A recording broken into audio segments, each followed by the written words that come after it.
तो चलिए आज बात करते हैं ब्राउज़र की दुनिया में चल रही एक बहुत ही दिलचस्प लड़ाई के बारे में। एक तरफ है मार्केट का राजा गूगल क्रोम और दूसरी तरफ मैदान में उतरा है एक नया खिलाड़ी ओप्यूला। देखते हैं इस मुकाबले में कितना दम है। ये सीन तो हम सबने देखा है। ढेर सारे टैब्स खुले हैं और अचानक से 16 GB रैम वाला लैपटॉप भी हाँफने लगता है ना एक आम परेशानी। आज हम इसी दिक्कत की जड़ तक जाएंगे और देखेंगे कि क्या वाकई कोई बेहतर ऑप्शन मौजूद है। देखिए, ब्राउज़र्स की कहानी हमेशा से ही एक के बाद एक बादशाहों की कहानी रही है। पहले नेटस्कैप का राज था, फिर इंटरनेट एक्सप्लोरर आया और अब क्रोम का दबदबा है। ये समझना जरूरी है कि कैसे एक ही खिलाड़ी पूरे बाजार पर कब्जा कर लेता है, क्योंकि यही पैटर्न आज फिर से दोहराया जा रहा है। जरा इन आंकड़ों पर नजर डालिए। क्रोम का मार्केट शेयर 65% से भी ज्यादा है। मतलब ये सिर्फ एक ब्राउज़र नहीं है, ये वो दरवाज़ा बन गया है जिससे ज्यादातर लोग इंटरनेट में दाखिल होते हैं, और उस दरवाजे की चाबी सिर्फ एक ही कंपनी के पास है। लेकिन हर बड़ी कहानी में एक अंडरडॉग की एंट्री होती है ना? ये कुछ वैसी ही डेविड बनाम गोलायत की कहानी है, जहां चेन्नई से निकला एक मेड इन इंडिया ब्राउज़र इस बादशाह को चुनौती देने के लिए खड़ा हुआ है। तो मिलिए उला से। इसे बनाया है भारतीय टेक कंपनी ज़ोहो ने, और इसका सबसे बड़ा वादा है यूज़र की प्राइवेसी। ये सिर्फ एक और ब्राउज़र बनाने की कोशिश नहीं है, बल्कि इसके पीछे एक पूरी अलग सोच काम कर रही है। और ज़ोहो की सोच कैसी है वो इस एक नंबर से पता चलती है। कंपनी अपनी कुल कमाई का 35% हिस्सा रिसर्च और डेवलपमेंट यानी R&D पर खर्च करती है।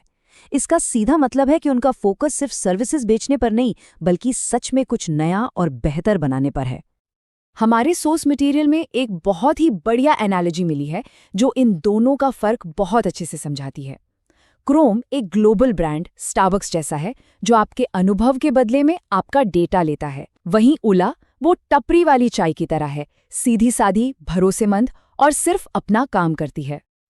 तो चलिए अब इन दोनों को आमने सामने रखकर देखते हैं और परखते हैं कि ओला के दावे क्रोम के सामने कितने मजबूत हैं। तो देखिए, सबसे बड़ा फर्क ना इनकी बुनियाद में है, इनकी सोच में है। क्रोम का पूरा इकोसिस्टम डेटा पर चलता है, जहां आपकी जानकारी ही उनका प्रोडक्ट है। दूसरी तरफ ओला जीरो ट्रस्ट मॉडल पर बना है। इसका मतलब है कि वो वेब पर किसी भी चीज पर आंख बंद करके भरोसा नहीं करता और कम से कम जानकारी इकट्ठा करने की कोशिश करता है। आगे बढ़ने से पहले एक चीज समझनी बहुत जरूरी है, ब्राउज़र फिंगरप्रिंटिंग। ये ऑनलाइन ट्रैकिंग का एक ऐसा छिपा हुआ तरीका है जहां कंपनियां कुकीज़ के बिना भी आपकी हर हरकत पर नजर रखती हैं। वो आपके डिवाइस की छोटी छोटी सेटिंग्स से आपकी एक डिजिटल पहचान बना लेती हैं। तो ओला का दावा है कि वो इन सारी दिक्कतों से सीधा निपटता है। इसमें पहले से ही एड ब्लॉकर, कुकी ब्लॉकर और एंटी फिंगरप्रिंटिंग सुरक्षा जैसी चीजें मौजूद हैं। क्रोम में इन सब के लिए अलग से एक्सटेंशन डालने पड़ते हैं। अच्छा, अब वापस आते हैं उस समस्या पर जहां से हमने बात शुरू की थी, रैम और बैटरी की खपत। देखिए, क्रोम हर टैब को एक अलग प्रोसेस या प्रोग्राम की तरह चलाता है। ये सिक्योरिटी के लिए तो अच्छा है, लेकिन आपके कंप्यूटर पर बहुत ज़्यादा बोझ डालता है। वहीं ओला का दावा है कि उसका डिज़ाइन बहुत हल्का फुल्का है, जो सिस्टम के रिसोर्सेज का बेहतर इस्तेमाल करता है। और ये सिर्फ कोई हवाई बात नहीं है। हमारे सोर्स मटेरियल के मुताबिक टेस्ट में उगीला ने क्रोम के मुकाबले 30 से 40% कम रैम इस्तेमाल की। जरा सोचिए, ये कितना बड़ा फर्क है, खासकर अगर आपका कंप्यूटर थोड़ा पुराना हो। और ये चार्ट देखिए, ये दिखाता है कि इसका असल दुनिया में क्या मतलब है। एक ऐसी वेबसाइट जिस पर बहुत सारे विज्ञापन हो, उसे लोड करने में ओला लगभग 2 गुना तेज है। क्यों? क्योंकि उसका बिल्ट इन एड ब्लॉकर फालतू के विज्ञापनों को डाउनलोड ही नहीं होने देता। तो हमारे सोर्स मटेरियल के हिसाब से जो स्कोरकार्ड बनता है वो कुछ ऐसा है। ओला प्राइवेसी, सिक्योरिटी और प्रोडक्टिविटी जैसे ज़रूरी मामलों में आगे निकलता दिखता है। वहीं क्रोम एक्सटेंशंस और डेवलपर टूल्स जैसे अपने पुराने और मजबूत इलाकों में अभी भी बादशाह है। तो स्कोरकार्ड पर तो उलाला काफ़ी अच्छा लग रहा है, लेकिन दावे तो सिर्फ दावे होते हैं ना। असली कहानी तो अक्सर छोटे अक्षरों में लिखी होती है, यानी टर्म्स ऑफ सर्विस में। ओला की जो सबसे बड़ी पिच है वो बहुत सीधी है, जीरो ट्रैकिंग। मतलब आपकी कोई जासूसी नहीं होगी और आपका डेटा आपके डिवाइस पर ही रहेगा।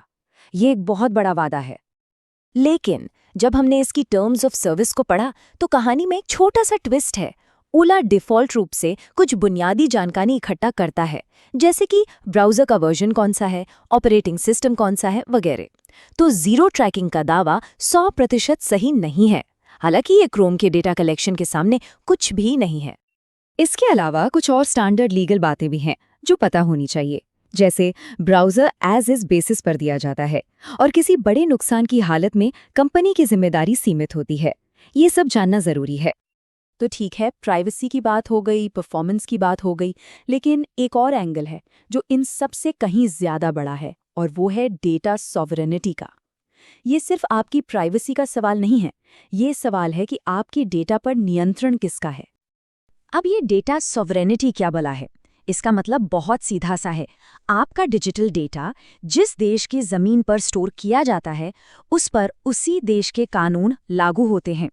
अगर आपका डेटा अमेरिका में है तो उस पर अमेरिकी कानून चलेंगे, भले ही आप भारत में बैठे हों। और यहीं पर इस पूरी बहस का सबसे क्रूशल पॉइंट सामने आता है।